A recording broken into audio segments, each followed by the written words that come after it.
Celephais, H.P. Lovecraft. Published 1922. In a dream, Coronis saw the city in the valley, and the seacoast beyond, and the snowy peak overlooking the sea, and the gaily painted galleys that sail out of the harbour toward the distant regions where the sea meets the sky. In a dream, it was also that he came by his name of Coronis, for when awake he was called by another name. Perhaps it was natural for him to dream a new name, for he was the last of his family, and alone among the indifferent millions of London, so there were not many to speak to him and remind him who he had been.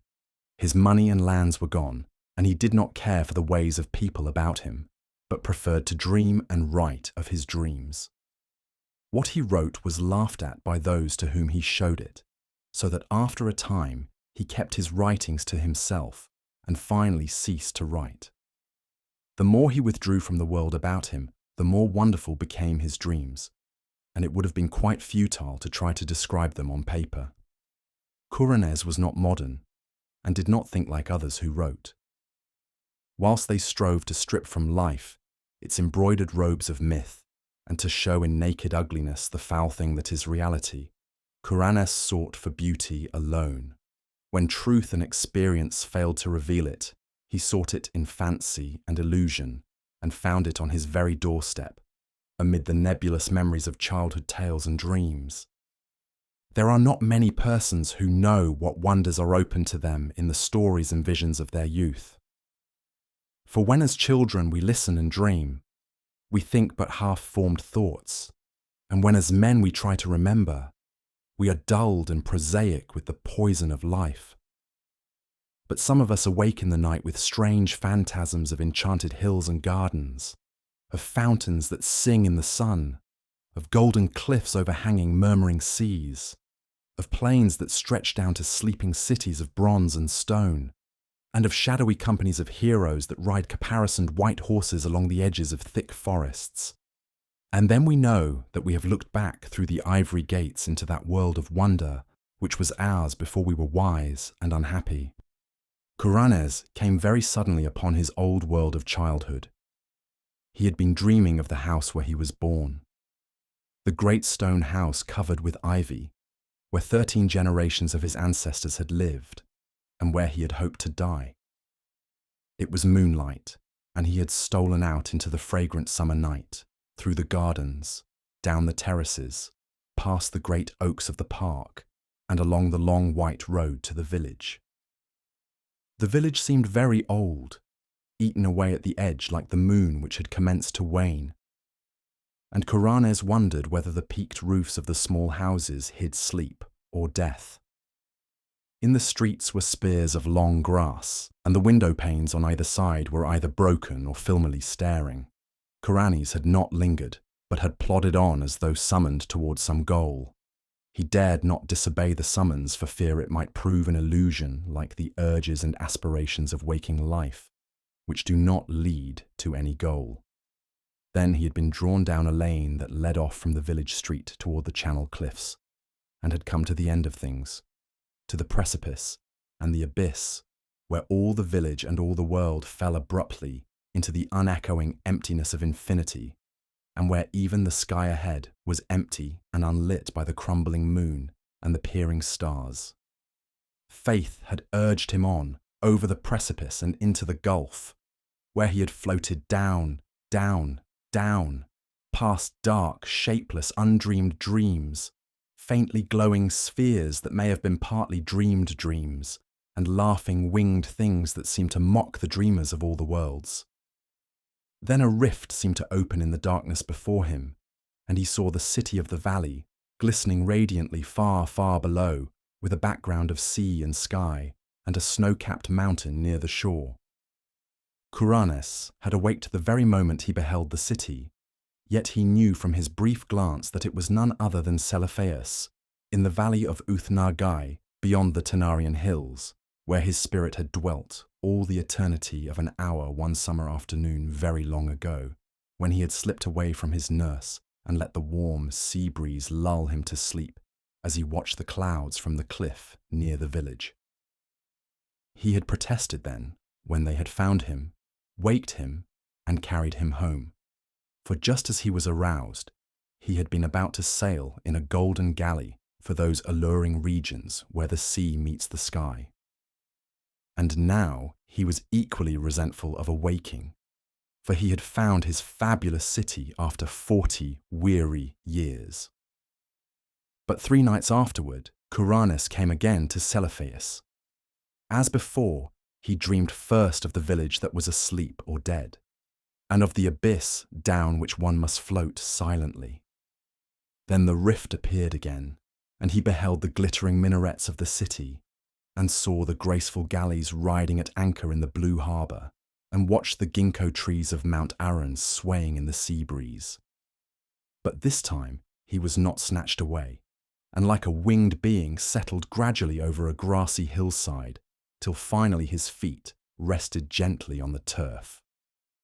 He had indeed come back to the valley of Uth-Nargai and the splendid city of Celephais. Down the hill, amid scented grasses and brilliant flowers, walked Kuranes, over the bubbling Naraxa on the small wooden bridge, where he had carved his name so many years ago, and through the whispering grove to the great stone bridge by the city gate. All was as of old, nor were the marble walls discoloured, nor the polished bronze statues upon them tarnished. And Kuranes saw that he need not tremble lest the things he knew be vanished. For even the sentries on the ramparts were the same, and still as young as he remembered them.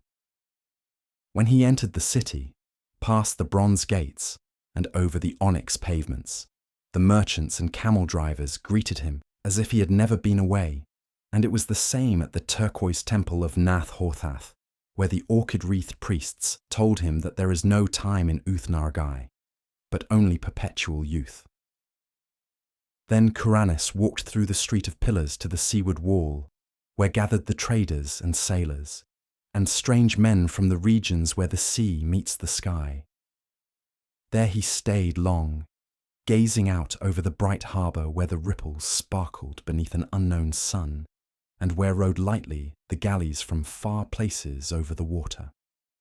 And he gazed also upon Mount Aran rising regally from the shore, its lower slopes green with swaying trees and its white summit touching the sky. More than ever, Kuranes wished to sail in a galley to the far places of which he had heard so many strange tales, and he sought again the captain who had agreed to carry him so long ago. He found the man, Athib, sitting on the same chest of spices he had sat upon before, and Athib seemed not to realize that any time had passed.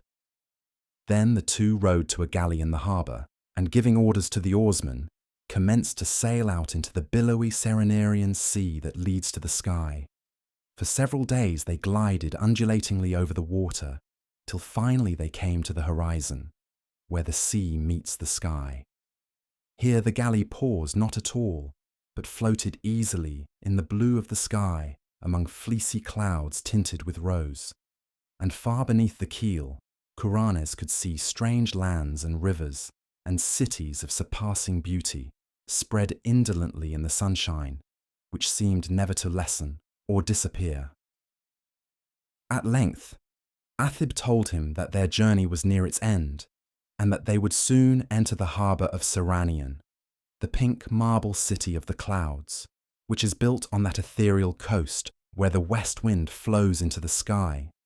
But as the highest of the city's carven towers came into sight, there was a sound somewhere in space, and Kuranes awaked in his London garret. For many months after that, Kuranes sought the marvellous city of Celephais and its sky-bound galleys in vain. And though his dreams carried him to many gorgeous and unheard-of places, no one whom he met could tell him how to find Uth-Nargai beyond the Tanarian hills. One night he went flying over dark mountains where there were faint, lone campfires at great distances apart, and strange, shaggy herds with tinkling bells on the leaders. And in the wildest part of this hilly country, so remote that few men could ever have seen it, he found a hideously ancient wall or causeway of stone zigzagging along the ridges and valleys, too gigantic ever to have risen by human hands, and of such a length that neither end of it could be seen. Beyond that wall in the grey dawn, he came to a land of quaint gardens and cherry trees, and when the sun rose, he beheld such beauty of red and white flowers, green foliage and lawns, white paths, diamond brooks, blue lakelets, carven bridges, and red-roofed pagodas, that he for a moment forgot Celephais in sheer delight. But he remembered it again when he walked down a white path toward a red-roofed pagoda, and would have questioned the people of that land about it, had he not found that there were no people there, but only birds and bees and butterflies.